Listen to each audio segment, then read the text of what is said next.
Nós vamos passar a palavra de Deus e hoje eu quero falar sobre a importância do jejum.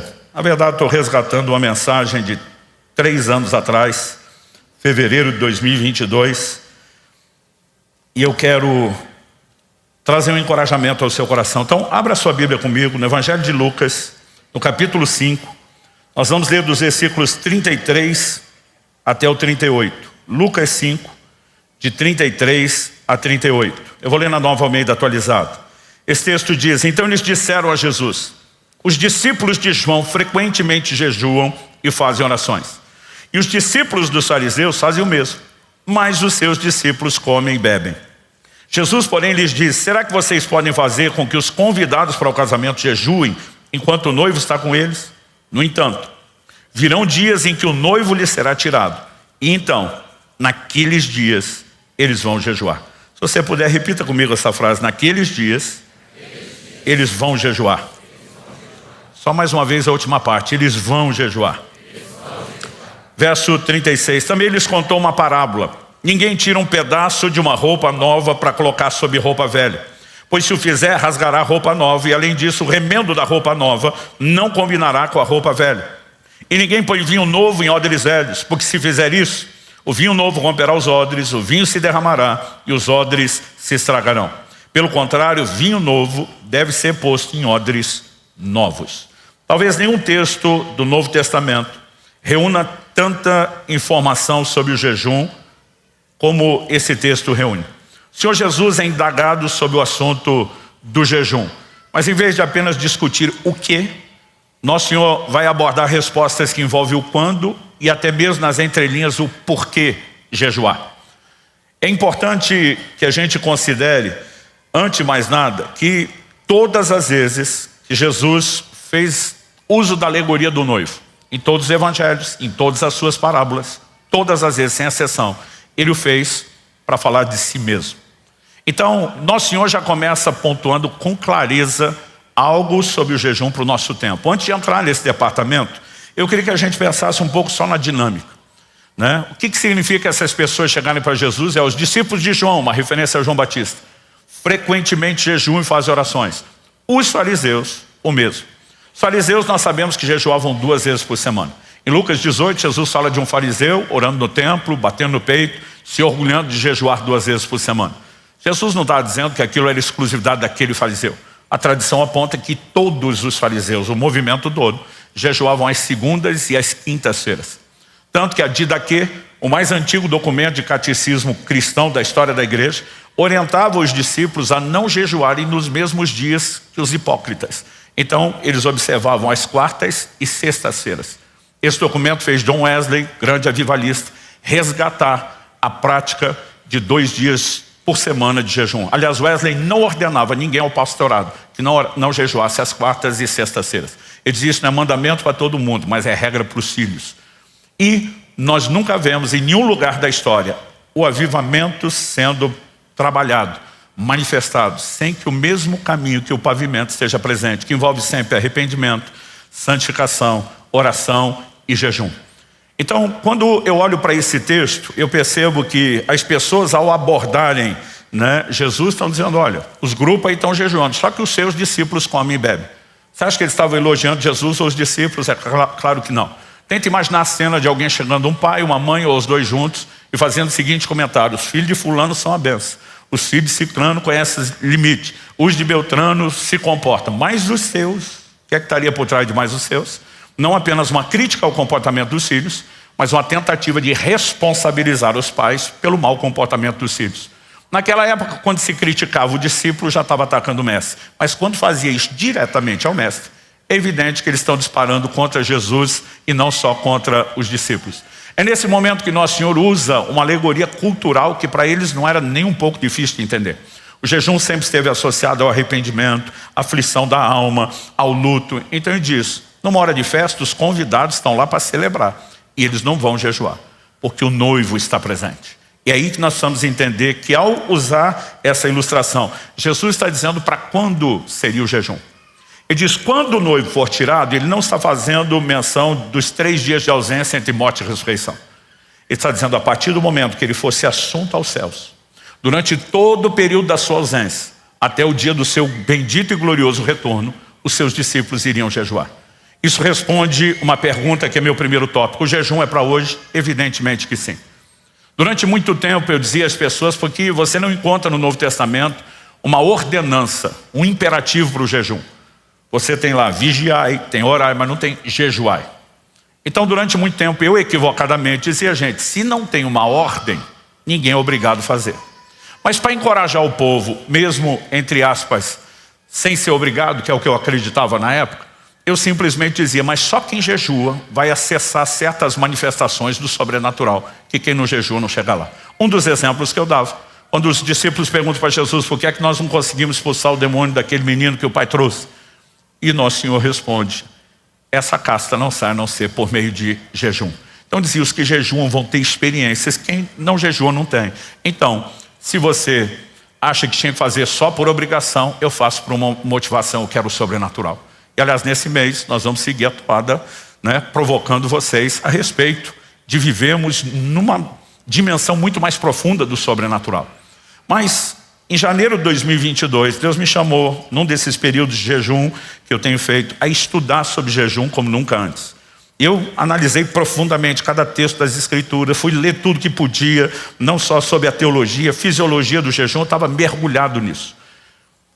Um dia, isso não era a frequência diária, eu lembro que eu marquei exatamente o momento em que eu comecei a estudar e tomar notas e parei. Eu fiquei 18 horas mergulhado em cima das Escrituras, dos materiais. Eu fiz isso ao longo de 40 dias. Foi nesse tempo que eu escrevi o livro A Cultura do Jejum. E eu saí de um artigo que durante anos era tudo que eu tinha conseguido entender sobre jejum para um livro de 270 páginas. Porque Deus foi abrindo a minha mente. E naquele dia, especificamente, esse que eu passei um longo tempo, o Espírito Santo começou a me confrontar. Quer dizer, durante anos você tem dito às pessoas que se não jejuar, está tudo bem. O que você está dizendo não é pecado, não é obrigação. Então, quem quer mais, vem. Quem não quer, fica à vontade. E o Senhor me disse, considera Mateus capítulo 6. Parte do ensino de Jesus no Sermão do Monte. Ele fala sobre 3 coisas que os antigos chamavam do cordão de 3 dobras. Nosso Senhor ensina sobre esmola, sobre oração e sobre jejum. O que era o cordão de 3 dobras na mente de crentes de muito tempo atrás? Eles diziam, nós não apenas vamos orar e jejuar, mas a comida que não comemos será colocada na mesa de quem não tem.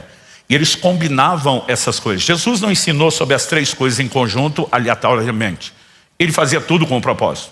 Então naquela hora o Espírito Santo me questionou. Se um crente que você pastoreou por 20, 30 anos dissesse que deu uma ou nenhuma esmola em todo esse tempo, você o consideraria um cristão espiritualmente saudável? Eu falei, de jeito nenhum.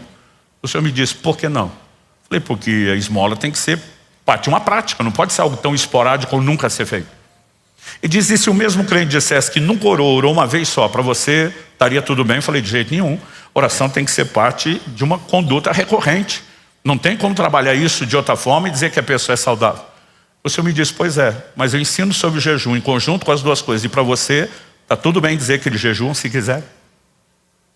E eu fiquei chocado, eu nunca tinha parado para pensar nisso. O Senhor começou a falar ao meu coração sobre Mateus capítulo 6, de 16 a 18. Ele diz, quando jejuar? Ele nunca disse se. Ele não colocou, se der na telha, se uma hora você estiver de bobeira, cansou de comer, e quiser fazer, diz, quando vocês fizerem.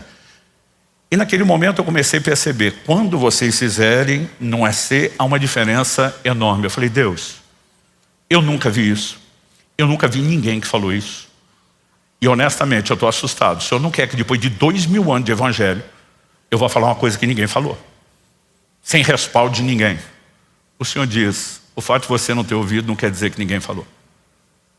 E na hora o Espírito Santo falou comigo, levante, pegue na última fileira de livros, eu estava no escritório de casa, na última prateleira de livros, da esquerda para a direita, o 3º livro.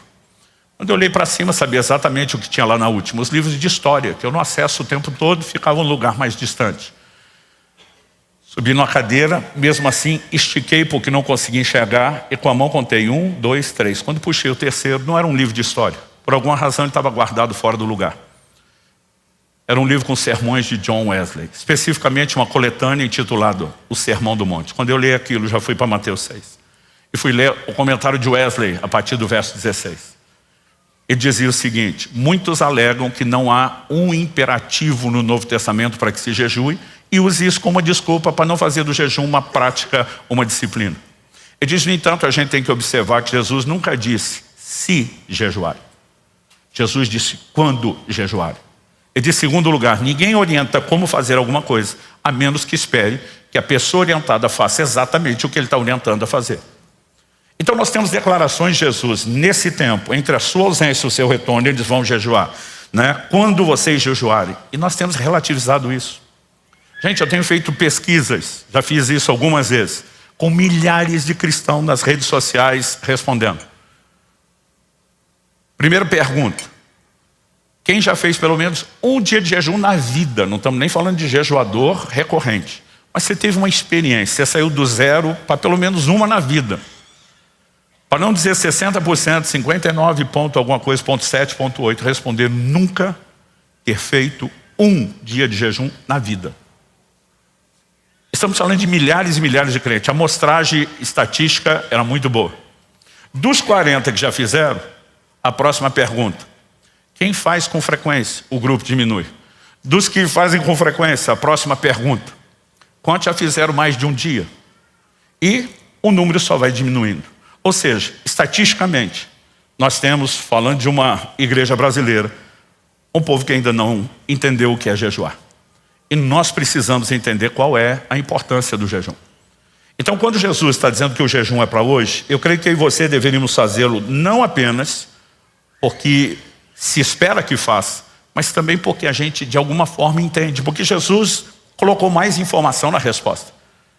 Ele poderia simplesmente ter dado uma resposta curta, objetiva, simplificada, mas ele fez questão de responder de uma maneira bem elaborada. Para quê? Para que introduzisse certos elementos que nos ajudassem a entender e compreender a importância do jejum.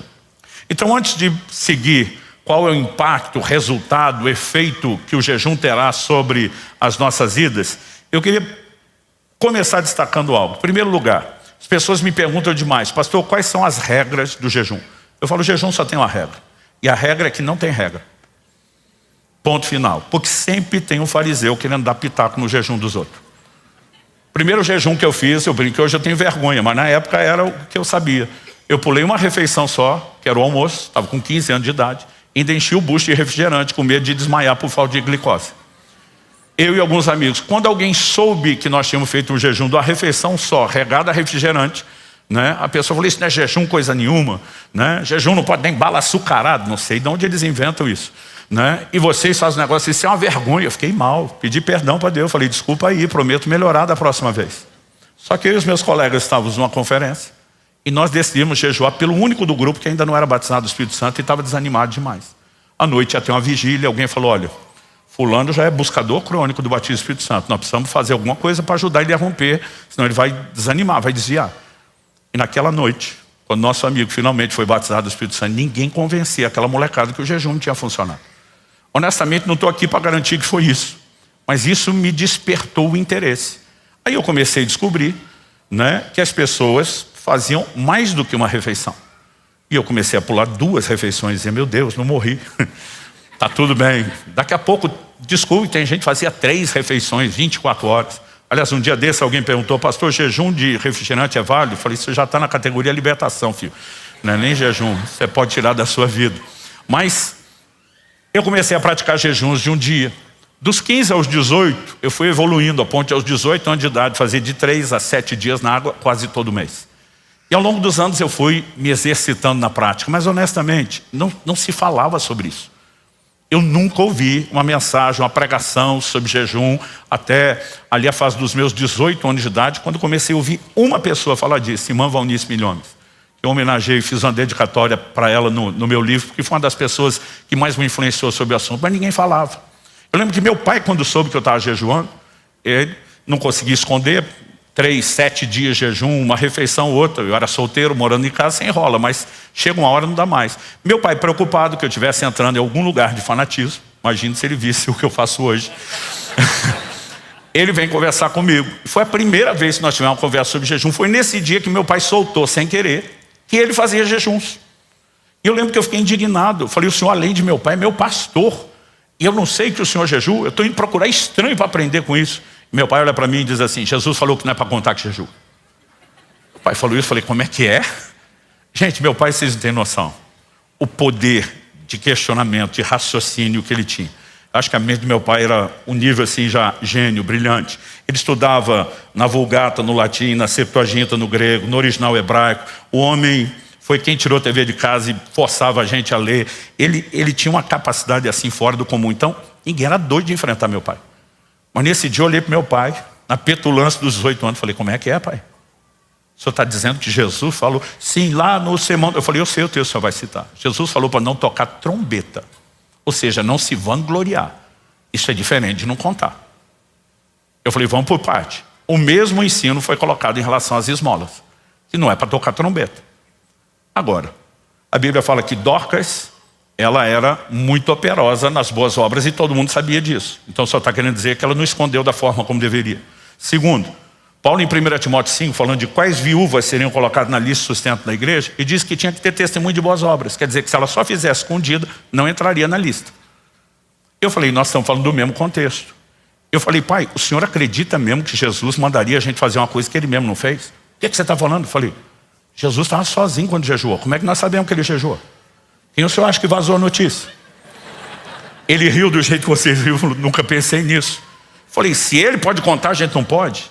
Falei, uma coisa é compartilhar com discípulos que você quer encorajar. A outra é tentar se vangloriar disso. Eu falei, quem não jejua já não fala porque não faz. Quem jejua não conta para não pecar, como é que nós vamos aprender sobre isso? E meu pai falou, nesse sentido você tem razão. Só que em janeiro de 2022, quando escrevi esse material, o Espírito Santo falou comigo, você lembra daquela conversa? Eu falei, lembro. Ele falou, guardadas as devidas proporções, você não fez muito diferente do seu pai. Você impactou apenas a família e os discípulos que estão perto. E diz, chegou o tempo de se falar, pregar, ensinar sobre jejum como nunca antes. Porque as pessoas não vão ter fé para jejuar se não ouvirem a palavra de Deus sobre o assunto. A Bíblia diz que a fé vem por ouvir e ouvir a palavra de Deus. Principalmente quando falamos de jejuns mais recorrentes ou até prolongados, evidentemente que se algo não for despertado dentro de nós não faremos. Agora, nós precisamos entender, gente, que não tem regra. Ou você escolhe o que quer fazer, ou você obedece uma orientação do Espírito Santo. Ele pode trazer todas as regras. Então, salvo isso, porque as pessoas ficam controlando demais. Eu vi um dia 2 irmãos que estavam fazendo tal do jejum, Daniel. Mas a confusão ficou grande, eu pensei, eles vão para a via de fato. Eu estava olhando só para ver se ia precisar intervir, porque o negócio ficou sério. E a discussão deles é porque um estava comendo batata frita. Aí dizia, mas jejum, Daniel, é legumes, batata é legume, mas não come manjar desejável. Você manjar desejável para você que é fanático por isso, para mim, gente, uma tempestade. Outro dia chegou para mim e falou, pastor, eu posso jejuar pão e água? Falei, pode jejuar até com pastel e caldo de cana.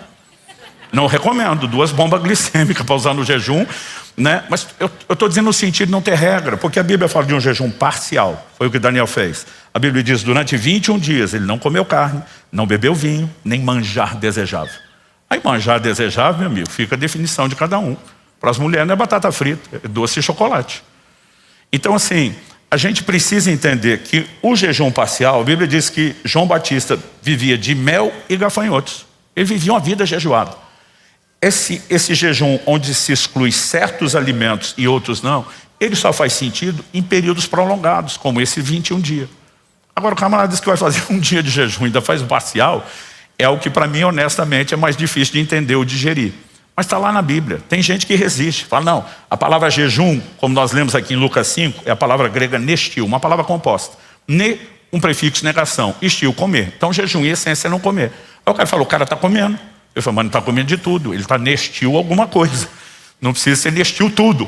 Então, existe o jejum parcial, existe o jejum normal. O que é o jejum normal? Esse é o padrão. Eu acho que parcial e o que eu vou falar depois, que é o total absoluto, são exceção. Jejum normal. A Bíblia diz, durante 40 dias Jesus não comeu e ao fim dos quais ele teve fome. Está lá em Mateus 4:2. A Bíblia não diz que ele não bebeu, nem diz que ele não teve sede. Se não houver menção explícita de não beber água, evidente que o consumo de água está lá. Água não é alimento. Seu corpo é constituído de quase 70%, né, de água e você precisa se manter hidratado. No jejum prolongado nem se fale, né? Então, às vezes as pessoas, elas cometem alguns erros por falta de entendimento, não só fisiológico, mas até bíblico. Jejum total tem na Bíblia? Tem. Ele normalmente não passa de 3 dias. O jejum que Esther convoca nos seus dias, 3 dias, sem comer nem beber. O jejum que Paulo praticou, tão logo se converteu, Atos 9, disse durante 3 dias, não comeu nem bebeu.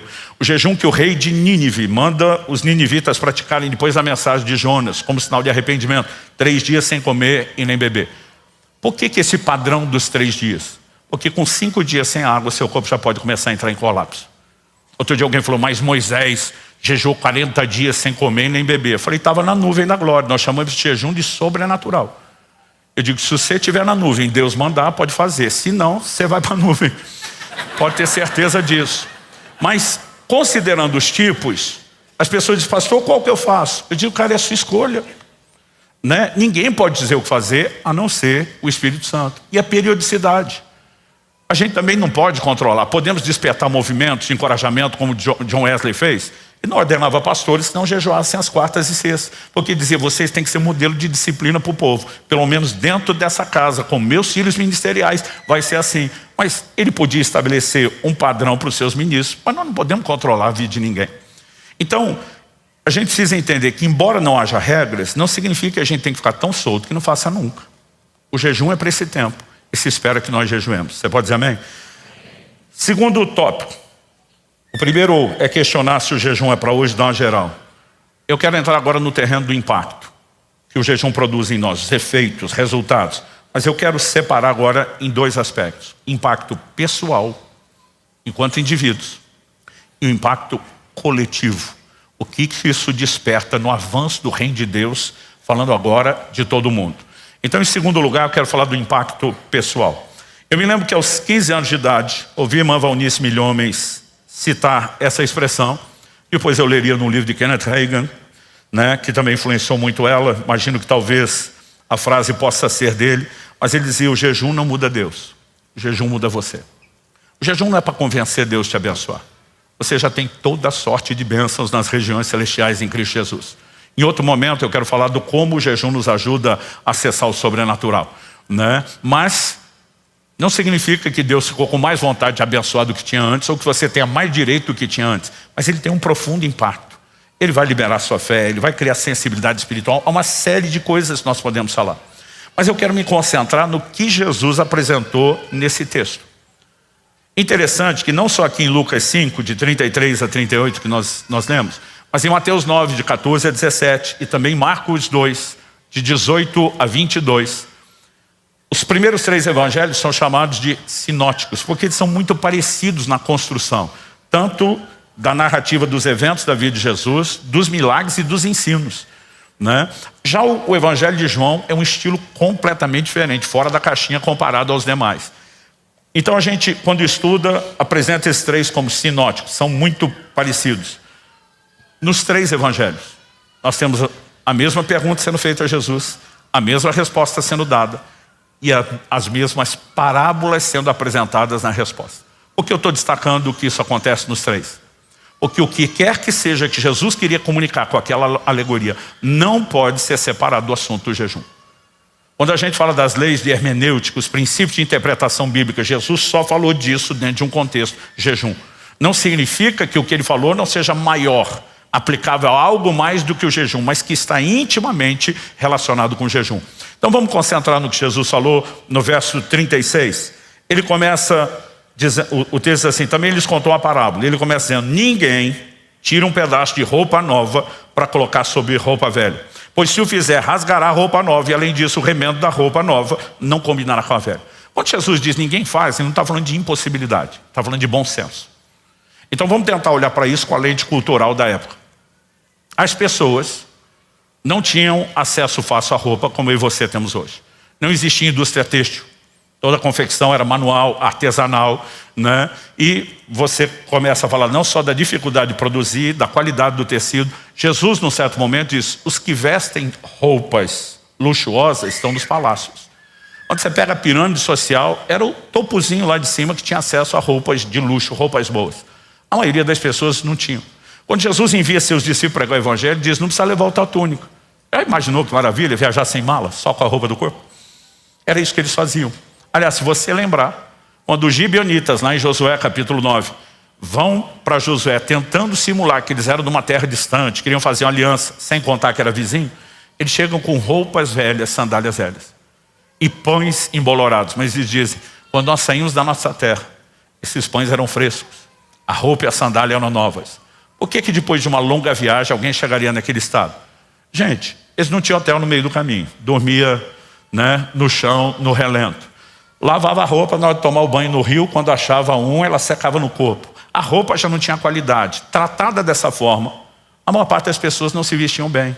As roupas eram rotas, velhas, costumavam ser rasgadas e remendadas. Essa era a realidade da maior parte das pessoas. Então, quando você abrir o guarda-roupa e for tentar largar aquela murmuração comum, tenho nada para vestir hoje, lembre que nem Salomão, em toda a sua glória, teve um guarda-roupa como o seu. E essa era a realidade deles. Agora, imaginando que cada um entende isso, a grande maioria da população para quem Jesus está falando, e diz, ninguém que está com uma roupa rota, velha, rasgada, e recebe uma roupa nova de presente. E roupa na época não era composição, como nós fazemos, calça, camisa. Todo mundo usava túnica. A gente prefere falar túnica porque o homem não gosta de falar vestido, né? Mas todo mundo usava uma peça única. Então, quando Jesus está dizendo que ninguém faria, qual é a proposta? Imagina o cara recebendo uma roupa nova. A lógica, o bom senso, nem precisa de muito, sugere. Descarta a velha, pega a nova, problema resolvido. Agora imagina a pessoa objetando quando está ganhando de presente a nova. Não preciso disso tudo, é muito pano. Eu só tenho uns buracos aqui voltando. Então só me deixa recortar aí da roupa nova o que falta aqui para eu consertar a velha. Então Jesus disse que ninguém faz por bom senso. Mas ninguém faria porque ele está tocando no assunto. Porque ele sabia que no plano espiritual a gente seria inclinado a fazer essa bobagem, essa insensatez. E até hoje tem muito crente querendo viver de remendo em vez de renovo. Basicamente o que Jesus está dizendo é que o novo que Deus oferece não pode ser adaptado na sua estrutura velha. Ele diz, o velho só tem uma finalidade para você, descarta. Paulo escreve aos Efésios e fala da nossa mudança de comportamento como uma troca de roupa. Despisse do velho homem, vestisse do novo homem. É uma troca. Porque o que a gente trazia antes não serve para mais nada. E não deveria haver adaptação. Quem está entendendo? Na sequência, Jesus conta outra parábola para falar a mesma coisa. Ninguém põe vinho novo em odres velhos. Porque se fizer isso, o vinho novo romperá os odres, o vinho se derramará, os odres se estragarão. Pelo contrário, o vinho novo deve ser posto em odres novos. Primeiro vamos fazer a distinção. O que é vinho novo e vinho velho? No Antigo Testamento, você tem duas palavras distintas para falar de quase a mesma coisa. Mosto e vinho. O que era o mosto? Suco da uva. Ainda não fermentado ou de baixa fermentação, a ponto de não poder provocar embriaguez nem se houvesse abuso. O vinho já tinha passado o processo natural de fermentação. Então, a uva que era espremida lá no lagar, pisado, o suco tirava, pelo açúcar natural da fruta, um processo natural de fermentação começaria. Era só uma questão de tempo. E aí é que ele passaria a ter teor alcoólico. Esse álcool nunca foi inserido de forma artificial, industrial, sempre foi um processo natural. Agora, no grego eles não tinham uma palavra para falar do suco, como nós temos no português, e outra para falar do vinho. Então se usava vinho novo, ainda não fermentou, vinho velho, já está fermentado. É que o velho para nós soa como se fosse deterioração. Jesus vai dizer na sequência, né? O verso 39 que eu não li, ninguém tendo bebido o vinho velho prefere o novo, que diz o velho é excelente, é melhor. Então o velho aqui não era um rótulo negativo. Ele simplesmente era a maneira de dizer, olha, esse aqui já fermentou, o outro não. E aí você vai ter que entender o odre, porque não é parte do nosso contexto. O odre era uma espécie de cantil, uma bolsa feita com couro de animais. Então, em toda a Bíblia você vai ver uma única menção de um odre contendo água. É quando aqueles gibeonitas dizem que vieram de longe, né, e traziam os odres. Normalmente estava associado à questão, né, das viagens, porque você não tinha como transportar numa vasilha de barro, etc. e tal, a água numa viagem. Mas tirando essa exceção, você tem uma segunda. Uma vez na Bíblia, você vai ver um odre cheio de leite. Alguém simplesmente aproveitou aquilo para outra finalidade. Todas as outras na Bíblia estão associadas ao vinho. Por que o odre estava tão ligado ao vinho? Porque os povos antigos descobriram que se você deixasse, né, o vinho, o suco da uva, num ambiente fechado, com exposição limitada ao oxigênio, você conseguia controlar a fermentação. Então, eles colocavam na bolsa, lacravam, e dessa forma conseguiam controlar a fermentação no ponto em que eles queriam. Só que o que Jesus está falando? Se você bota o vinho novo num odre velho, um couro já ressecado, a hora que começar a fermentação e aquilo vai dando pressão, o odre arrebenta. E aí se perde o odre, se perde o vinho. Deixa eu te dizer o seguinte, quando se tenta adaptar o novo de Deus no velho, o evangelho tem prazo de validade. Talvez essa seja uma das razões pelas quais a gente tenha tanto desviado na nossa nação. Porque as pessoas estão acreditando que elas podem pegar uma parte do que Deus tem e adaptar no resto do que elas já traziam na sua vida. Isso não funciona no evangelho. Agora, pastor, qual a relação disso com o jejum?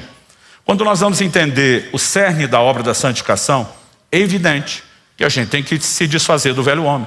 Não dá para viver a nova natureza, a nova realidade mesclada, adaptada, em conjunto ou convivência com o velho homem.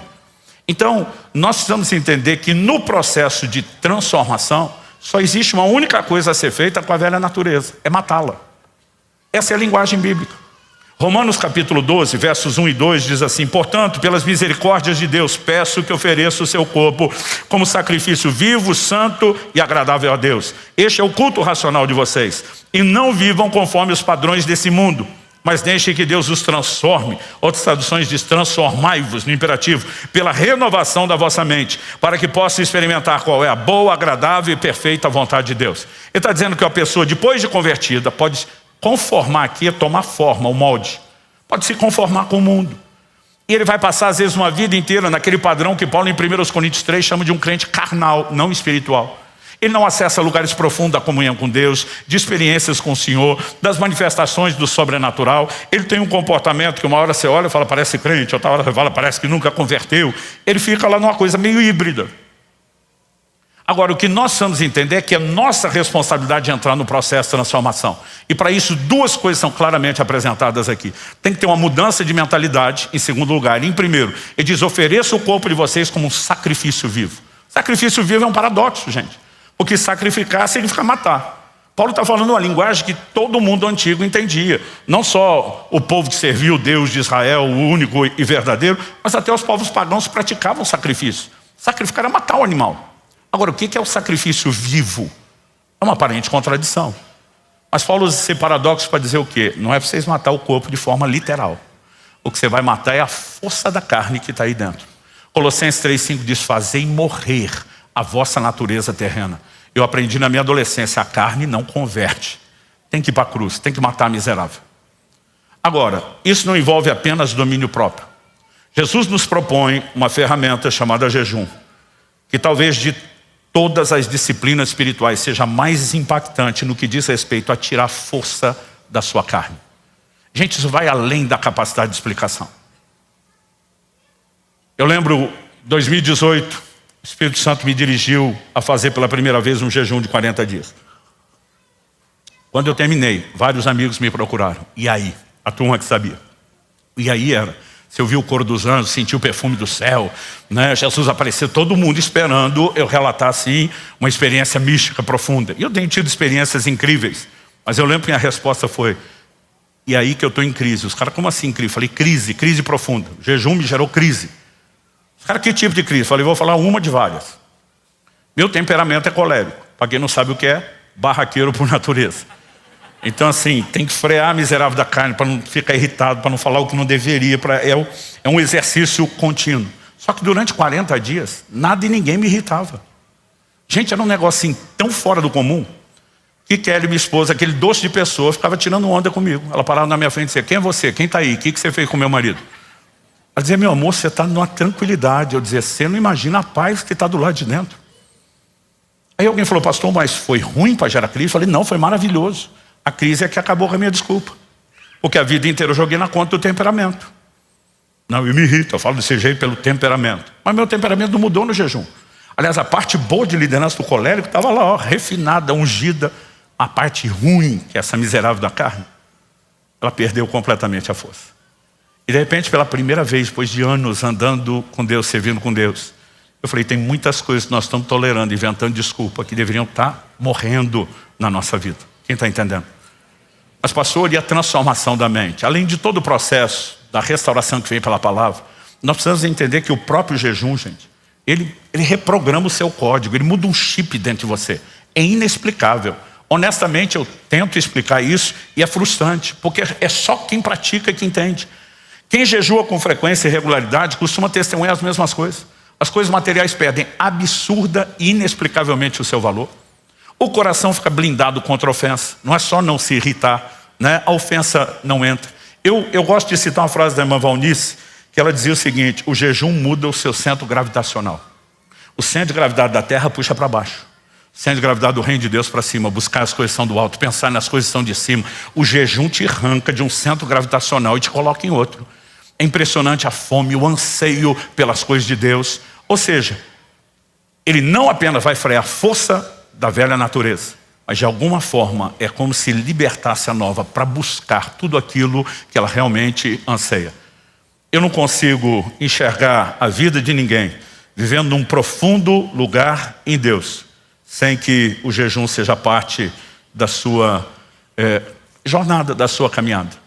Ele vai impactar definitivamente a nossa estrutura, vai nos ajudar a nos livrar do velho, para que a gente, em vez de adaptar o novo no velho, possa simplesmente trocar e viver o novo. Quem está entendendo, diga amém. Mas me permita falar, terceiro e último lugar, do que eu vou chamar aqui do impacto coletivo. Além de termos a responsabilidade de produzir mudança na nossa própria vida, nós temos o privilégio de cooperar com Deus para mudanças num âmbito maior, que diz respeito ao avanço do reino de Deus na terra. E eu quero tentar te demonstrar algo que eu classifico como profético. Há um entendimento que Deus tem trazido ao meu coração, que no tempo do fim, o jejum terá uma importância maior do que a maioria de nós consegue mensurar, até mesmo no que diz respeito à preparação para a volta do Senhor Jesus. Quando falamos da volta de Jesus, não é um assunto qualquer. Nós estamos falando do clímax, do ápice da redenção, do desfecho de todas as coisas. Agora, algo interessante que não pode ficar de fora da equação quando nós falamos da vinda de Jesus. Em Atos capítulo 3, de 19 a 21, o apóstolo Pedro pregando diz: arrependei-vos, convertei-vos. Ele estava apresentando Cristo. Para que sejam perdoados os vossos pecados, venham da parte do Senhor os tempos de refrigério. Aí diz assim: envie-lhe o Cristo. O que é envie-lhe o Cristo? Não é a primeira vinda. Ele está falando de Jesus que já veio, já encarnou, morreu, ressuscitou, foi assunto ao céu. Envie-lhe o Cristo, está falando da segunda vinda. Envie-lhe o Cristo. O texto diz: o qual convém que os céus contenham, segurem, recebam, até o tempo da restauração de todas as coisas, das quais Deus falou pela boca dos seus santos servos, os profetas. Há duas formas de olhar o final dessa frase. Que os profetas anunciaram que haveria restauração no tempo do fim, e isso é verdadeiro. A gente fala da reforma protestante 500 anos atrás, a reforma apenas começou. Tem muita coisa sendo reformada ainda e para ser reformada. Mas haverá restauração de muita coisa que a igreja perdeu antes do retorno de Jesus. Mas para mim o texto não fala só isso. Ele fala da restauração do que foi dito pela boca dos profetas. Ou seja, coisas que os profetas anunciaram, porque há profecias que envolvem a vinda do Senhor que ainda não se cumpriram. E vão se cumprir só por ocasião do seu retorno. Mas há coisas que os profetas falaram da parte de Deus que já se cumpriram ao longo da história. E a mesma Bíblia que registra o cumprimento dessas coisas, registra que haverá cumprimento replicado no tempo do fim. Uma dessas promessas, que é indiscutível que tem cumprimento replicado. Joel capítulo 2, versos 28 e 29. Texto conhecido, decorado por qualquer avivalista. E acontecerá depois disso, que derramarei do meu espírito sobre toda a carne. Vossos filhos e vossas filhas profetizarão. Vossos jovens terão visões, sonharão os vossos velhos. Até sobre os servos e as servas derramarei do meu espírito naqueles dias. E quando você começa a olhar uma declaração dessa, você percebe que o apóstolo Pedro se levanta no dia de Pentecostes para dizer: isso cumpriu aqui hoje. Quando aquela multidão atônita está assistindo aqueles homens cheios do Espírito Santo falando em outras línguas, sem entender o que era, Pedro se levanta e explica: gente, eles não estão bêbados. É 9 horas da manhã ainda, não é a hora que a turma encheu a cara. E diz: isso é o que foi dito pelo profeta Joel. Então Pedro pega e traz para o tempo dele o cumprimento do que Joel anunciou. Só que na hora de dizer o que Joel disse, Pedro faz uma leve adaptação. E assim que Lucas registra, fala dele: e acontecerá nos últimos dias, diz Deus. Quando você vai lá para Joel, não tem últimos dias. Ele só diz depois. Ou seja, Joel está dizendo: não é agora, vai acontecer depois, aconteceu depois. Quando Pedro vai falar do depois, ele cria um depois de novo. Além de agora, nos últimos dias. E ele cita todo o restante da profecia praticamente ao pé da letra, sem alterações. Ou seja, Pedro está dizendo: o que cumpriu aqui vai ter cumprimento replicado no tempo do fim. E aí eu quero que você entenda um pouco melhor a natureza da profecia de Joel. Se você puder me acompanhar no livro de Joel, capítulo 2. Não dá para ler a profecia toda, mas vou começar no 12. E talvez eu pule alguns versículos. Ainda assim, agora mesmo, diz o Senhor, convertam-se a mim de todo o coração, com jejuns, com choro, com pranto, rasguem o coração e não as suas roupas. Convertam-se ao Senhor seu Deus, porque Ele é bondoso e compassivo, tardio em irar-se, grande misericórdia e muda de ideia quanto ao mal que havia anunciado. A nação já estava debaixo de juízo e as coisas ficariam piores. Deus está dizendo, volte-se para mim e essa situação pode ser mudada. 15. Toquem a trombeta em Sião, proclamem o santo jejum, convoquem uma reunião solene, reúnam o povo, santifiquem a congregação, congreguem os anciãos, reúnam as crianças e os que mamam no peito, que o noivo saia do seu quarto, a noiva dos seus aposentos, que os sacerdotes, ministros do Senhor chorem entre o pórtico e o altar e orem. Poupa o teu povo, ó Senhor, não faça da tua herança objeto de deboche e zombaria entre as nações. Agora, o que aconteceu? O verso 18 diz, então o Senhor teve grande amor pela sua terra e se compadeceu pelo seu povo. Se Deus teve grande amor e se compadeceu, é porque eles preencheram os requisitos que Ele pediu. Volte-se a mim de todo o coração, com jejum, com choro, com pranto, arrependimento, consagração, oração, jejum. E quando Deus interviu, olha o que diz o verso 19. O Senhor respondeu ao seu povo, eis que lhes envio o cereal, o vinho, o azeite, e vocês ficarão satisfeitos. Era uma época de fome, de crise.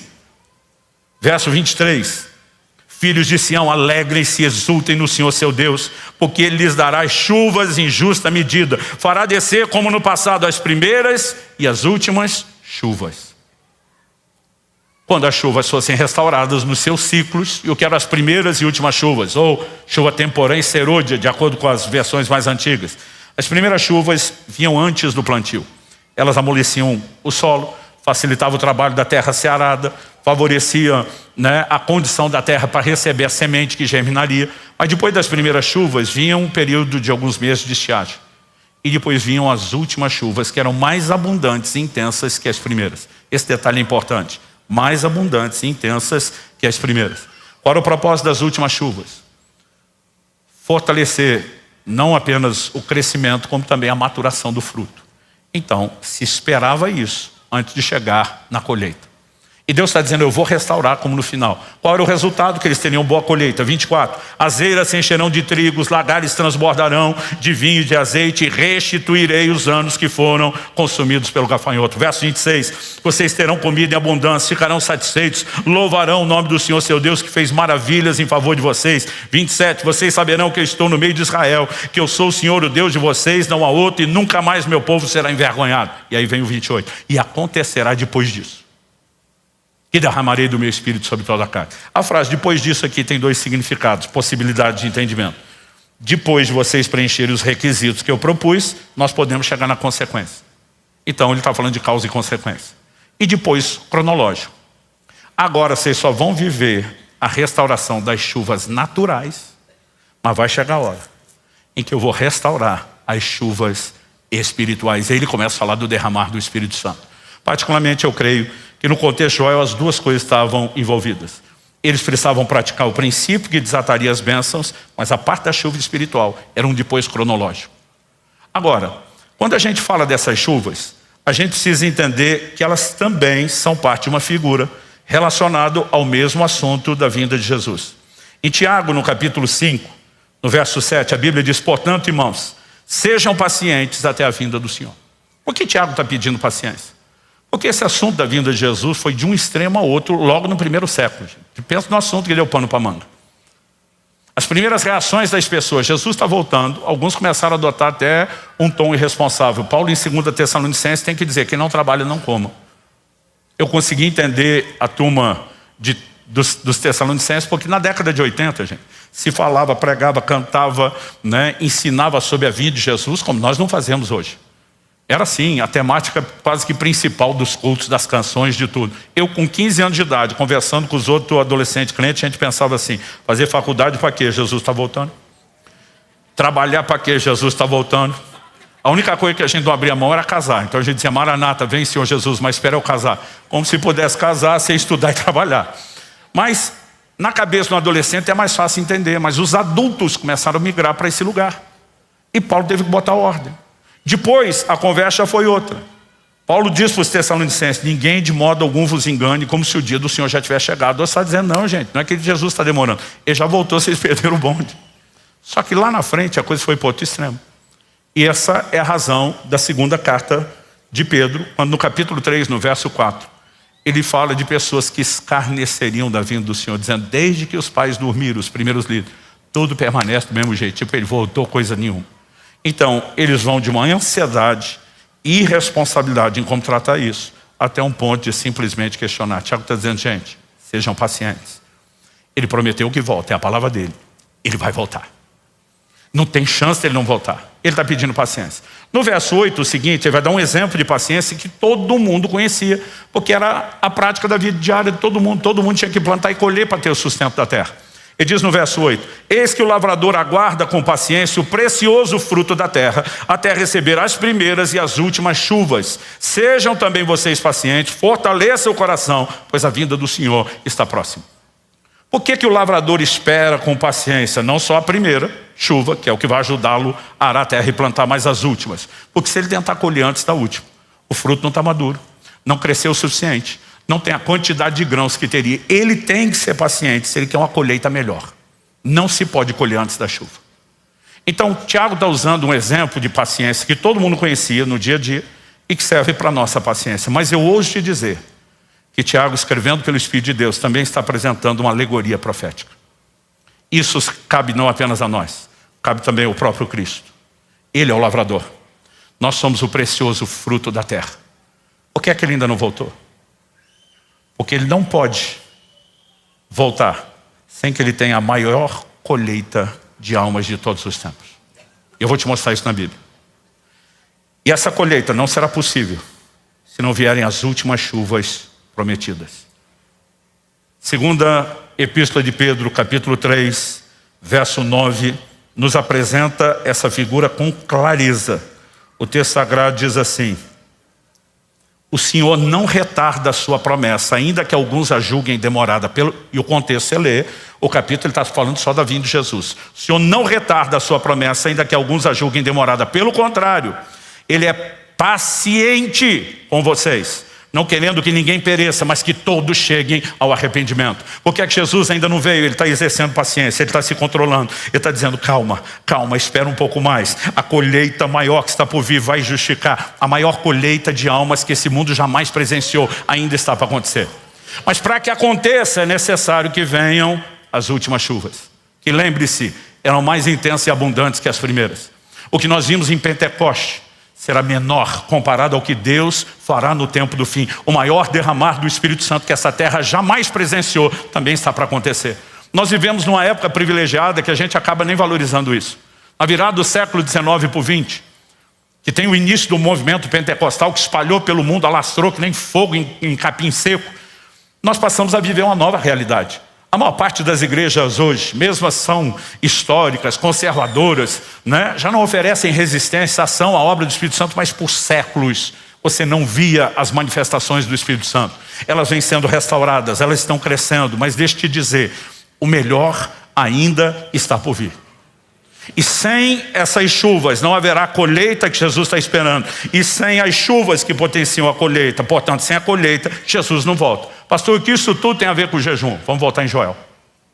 Para que eles vivessem o cumprimento daquela primeira etapa, Deus diz: voltem-se a mim de todo o coração, isso com jejuns. Joel 2,15, convoquem um jejum solene. Isso eram as convocações proféticas públicas, para que todo mundo entrasse no jejum. É lógico que Joel não está falando só de jejum, ele fala de consagração, de arrependimento, ele fala de oração, mas jejum aqui é o nosso foco, vou dar destaque a ele. Para que aquela primeira etapa do cumprimento da profecia de Joel cumprisse, o jejum era inegociável. E aí nós olhamos para o tempo onde a segunda parte da profecia de Joel se cumpriu. Quando Pedro se levanta no dia de Pentecostes para dizer: o que está acontecendo aqui foi dito pelo profeta Joel. Antes do dia de Pentecostes, onde você volta alguns anos, começa um movimento em Israel. O movimento dos fariseus, nós simplesmente olhamos o resultado final, quando aquele povo virou um bando de religiosos, fazendo as coisas por fazer, por ostentação. Mas o movimento nasce de um despertamento espiritual sincero, de gente que queria ser santo, que queria levar a palavra de Deus a sério. E o jejum começa a ser restaurado. Esse povo implementa um padrão de 2 dias de jejum por semana. Daqui a pouco aparece um doido de pedra chamado João Batista, não apenas botando seus discípulos para jejuar, talvez mais do que os fariseus, mas ele mesmo vivendo de mel e gafanhotos. Esse doido que está trazendo o jejum e os seus discípulos para um outro nível, passa o bastão, porque ele é apenas o precursor para Jesus no dia do batismo do Nosso Senhor. Quando passa o bastão e diz, agora é contigo, Jesus pega o bastão. Qual a primeira coisa que Jesus vai fazer? 40 dias de jejum no deserto. Quando o cenário do jejum começa a ter restauração, nós temos a segunda etapa de cumprimento. Mas não é a última, porque a profecia de Joel é maior. O próprio apóstolo Pedro cita uma parte que não aconteceu nem em Joel, nem no dia de Pentecostes. Depois de falar do derramado do Espírito, ele diz, o sol se converterá em trevas, a lua em sangue, antes que venham o grande e terrível dia do Senhor. Dia do Senhor, Antigo e Novo Testamento aponta para um advento, o retorno de Cristo. E quando você olha o ensino de Jesus, dos apóstolos, o sol escurecendo, a lua em sangue, são sinais da vinda de Jesus que não aconteceram. Então, agora ele pega a profecia e diz, mas vai acontecer nos últimos dias. E lá nós vamos ter o combo completo. Agora, se na primeira e na segunda fase do cumprimento, isso não aconteceu sem jejum, você acha mesmo que na última nós vamos chegar lá sem jejum? Eu ouso dizer a você, o jejum terá um impacto coletivo sem precedentes. E muitas vezes é difícil a gente absorver algumas coisas. Eu já jejuava uma vida inteira.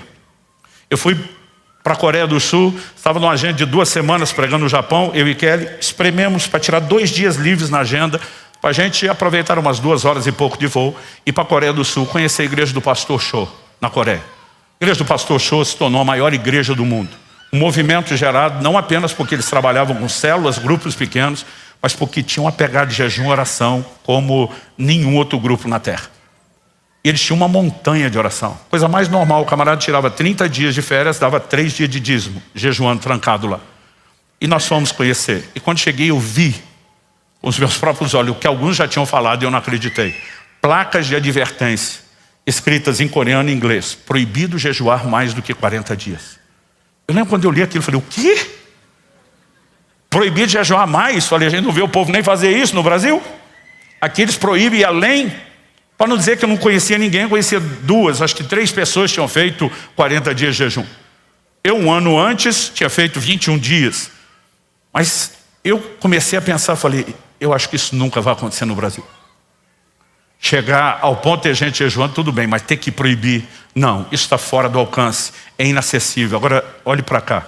O que eu tenho visto nos últimos 2 anos, eu tenho visto mais gente jejuar do que o resto da minha vida toda, do que todo o meu ministério. O que eu estou vendo nesses últimos 2 anos, só depois do livro. Estou falando de gente que passou a entrar em contato comigo, pastores de diversos lugares, grupos que começaram movimentos de incentivo ao jejum e estão me dando feedback. Eu não imaginava, mas o dia chegou. Eu já fiz 9 desses de 40. Abril, agora estou indo para a minha 10ª experiência. Eu não sei te dizer nesses 2 anos quantos pastores que me pediram para acompanhar o processo, junto com médicos, né? Quantos pastores, quando chegava o 40 não queria terminar, eu dizia, você vai terminar, você está proibido de continuar. Pastor, por que essa relutância? Porque a experiência é tão boa.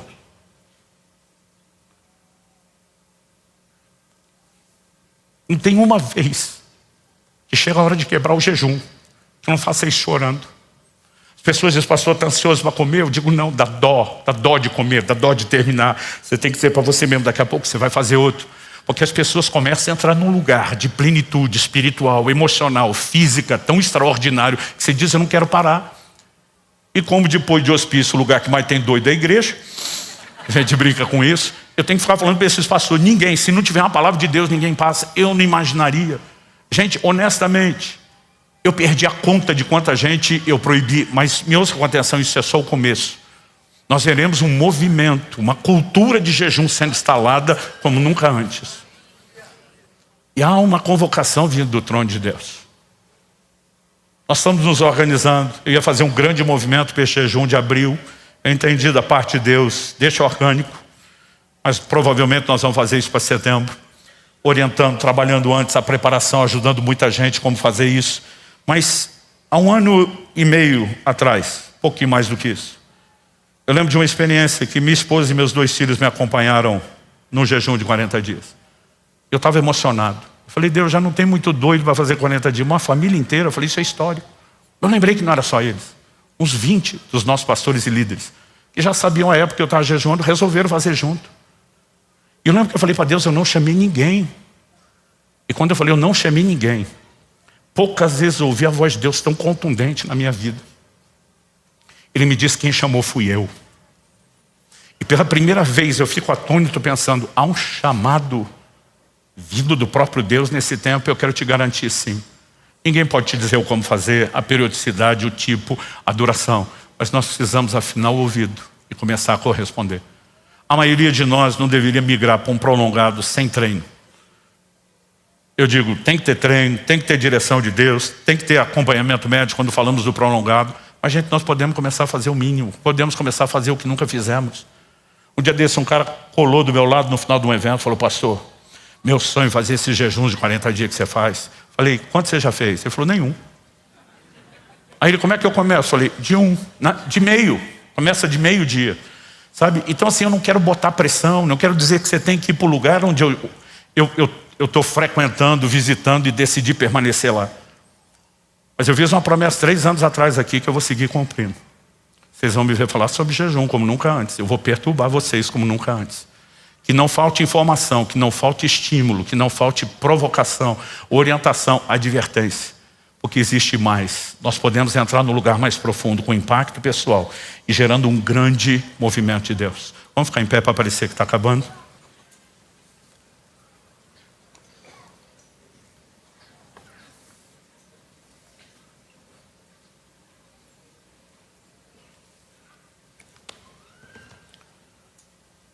O que fazer, quando fazer, como fazer, quanto tempo fazer. Ou você decide, ou você ouve e atende à direção do Espírito Santo.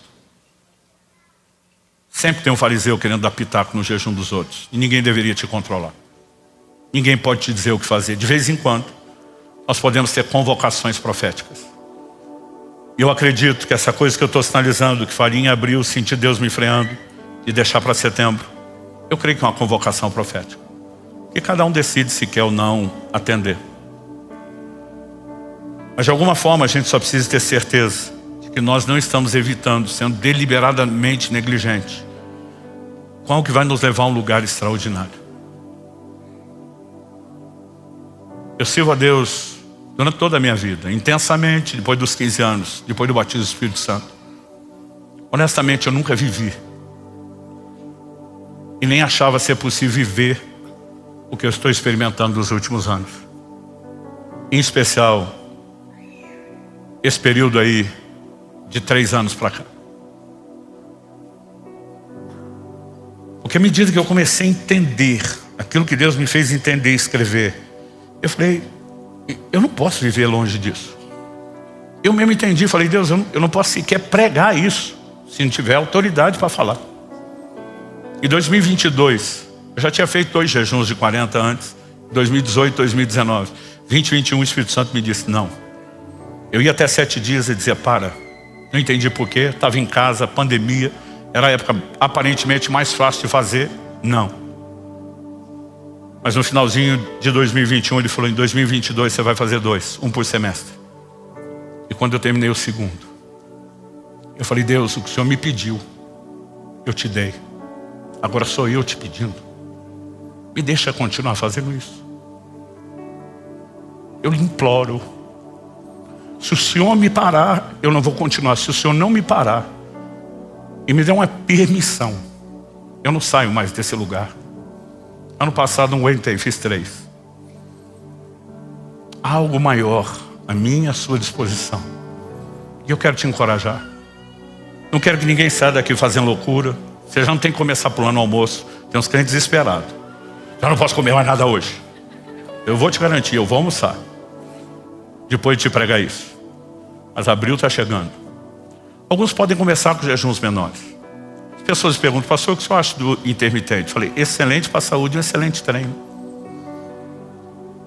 Intermitente eu faço todo dia, gente. Eu como na janela de 6 a 7 horas, viro 17 a 18 sem comer. todo dia. Isso já para mim não é nem espiritual. É uma disciplina que eu quero ter sobre minha carne, é algo que diz respeito à saúde, mas é um excelente treino. Não adianta você querer pular para os últimos degraus da escada. Comece devagar, com paciência. Se Deus realmente te der uma convicção agora, ótimo, mas se não, planeja, faz com calma. O que eu estou dizendo é o que nós vamos ter que fazer mais vezes, várias vezes. Espírito Santo, sopra sobre nós. Se o Senhor não vivificar essa palavra, terá sido só um discurso e nem necessariamente motivacional. Mas se o Senhor trouxer vida, gerar fé pela tua palavra, derramar a tua graça, eu sei que haverá um nível diferente de resposta, e é isso que o Senhor espera de nós. Ajuda-nos a entender a importância do jejum e a corresponder contigo. Eu oro por dias de avanço, de rompimento espiritual, de quebrar a força da carne como nunca quebramos antes, de cooperarmos contigo no avanço do teu reino, de não apenas contribuirmos, ó Deus, para que haja esse impacto individual, mas também o coletivo. Nós clamamos em nome de Jesus, que aquilo que o Senhor começou a falar e a fazer não seja interrompido ao final dessa reunião. Que nenhum de nós te trate como um interruptor de uma lâmpada que é desligada, ou uma torneira que pode ser fechada. Que o que o Senhor começou continue, cresça, progrida, cumpra o seu pleno propósito. Nós oramos em nome de Jesus e para a glória de Deus. Amém.